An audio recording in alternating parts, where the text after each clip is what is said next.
Hello, everybody. This is Todd Brown, and I am super excited about today's interview. As most of you know, I am just insane when it comes to the quantity of books that I love to read each month, have for a very long time. And recently, I came across a book that probably within the first 12 pages, it really just struck a tremendous chord with me.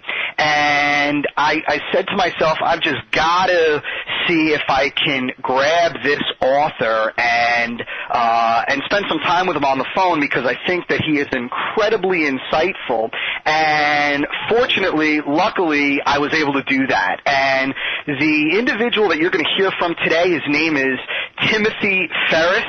And he's the author of a brand new book that is just skyrocketing up the Wall Street Journal bestsellers list. And this is an incredibly successful kid, an incredibly insightful business person, and we are going to have a great time today. The book that I'm talking about is called The 4-Hour Work Week: Escape 9 to 5, Live Anywhere, and Join the New Rich. And that's what we're going to be talking about today. We're going to be talking about how to create a business and a lifestyle for yourself that fulfills all of your dreams and all of your wildest imaginations. And I know that sounds like a pretty big promise, a pretty big claim, but I believe that Tim is the person to do that for you. So before we get started, Tim, welcome, and thank you for being on the line with me today.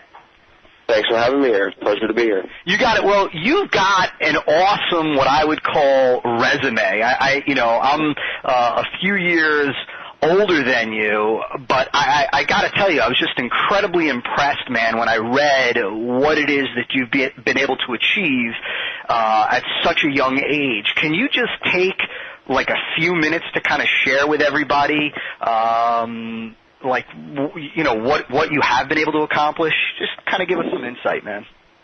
Sure, I'll give a brief snapshot. It's going to seem disconnected because I've spent a good amount of time in different places doing different things, but that's why the question, what do you do, which is, of course, the most common American question, is very difficult for me to answer. But so I guest lecture at Princeton University in high-tech entrepreneurship and have since 2003. I'm the only American to hold a Guinness World Record in Argentine tango. Also went to the semifinals of the Tango World Championships in Argentina, representing the city of Buenos Aires with an Argentine dancer. I was an All-American in collegiate wrestling, national champion in kickboxing. I have been a break dancer in Taiwan. I've been on TV on one of the top TV series in Hong Kong and China. I've been a glycemic index researcher, so looking at metabolism and nutrition. And then I also own a sports nutrition company with distribution through about 15 countries. That company I run primarily through wireless locations worldwide, so it doesn't inhibit my travel or what it is that I want to do outside of generating income. So those are a few of the top level things. If I'm leaving anything out, let me know. But my God, come to mind. If you're leaving anything out, I may have to cut this interview short. That's insanely impressive. Now, I've just got to ask this because I know that it is probably on everybody's mind. I mean, have you always been, I know you talk about this in the beginning of the book, but I really want you to cover it for everybody right now. Have you always been this super high achiever, this individual that, has this incredible IQ and has always been able to get a tremendous amount of phenomenal things done, or what? Almost everything I just mentioned has been done in the last few years.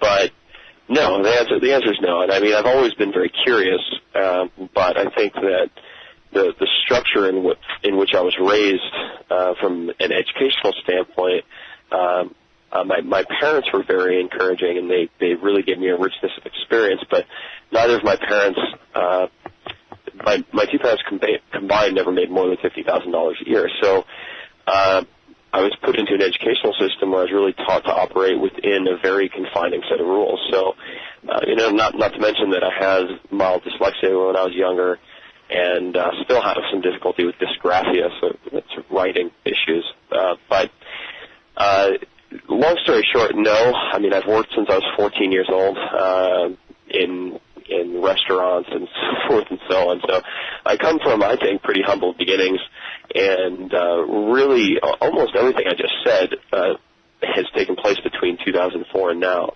So the world of options really opened up to me only in the last several years after I stepped out of the mindsets that I encountered in New York City and then in Silicon Valley, which is where I still live.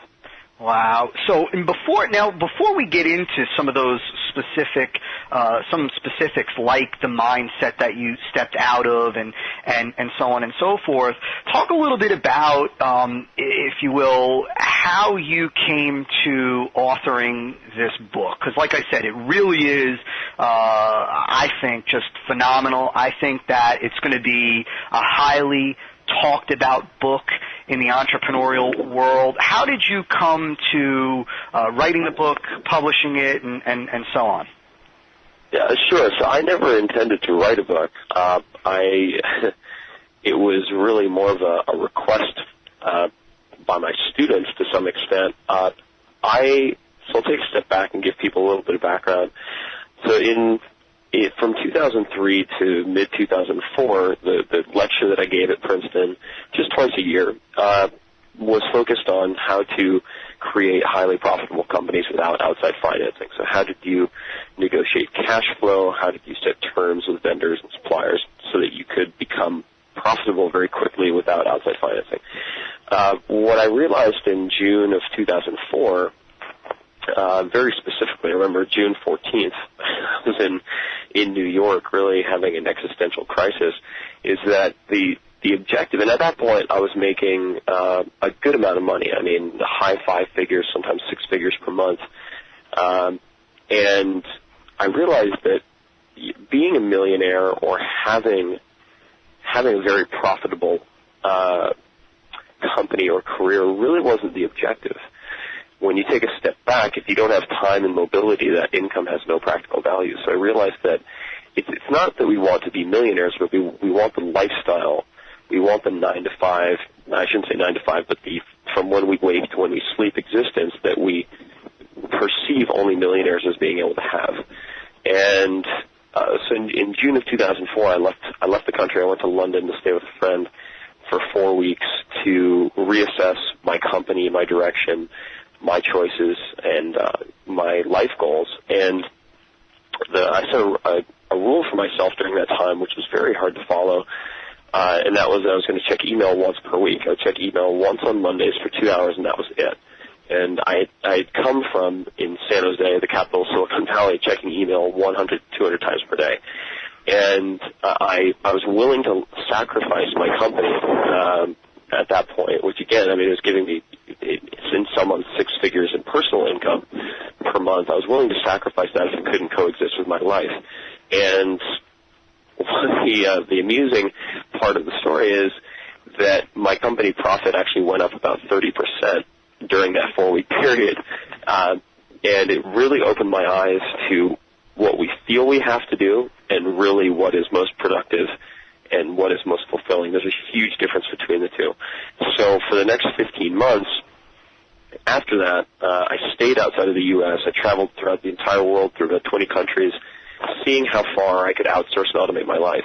And at one point, this was, I suppose, almost a year later in 2005, I was in Argentina, and I was training for the World Championships in Tango, and I taught my Princeton class via phone. And it was no longer about how to build a profitable company, although there were pieces of that. It was about how to design an ideal lifestyle. And so it was a very different discussion, and there were so many questions from the students after that. I was typing out these long, elaborate responses via email, and one of them said to me,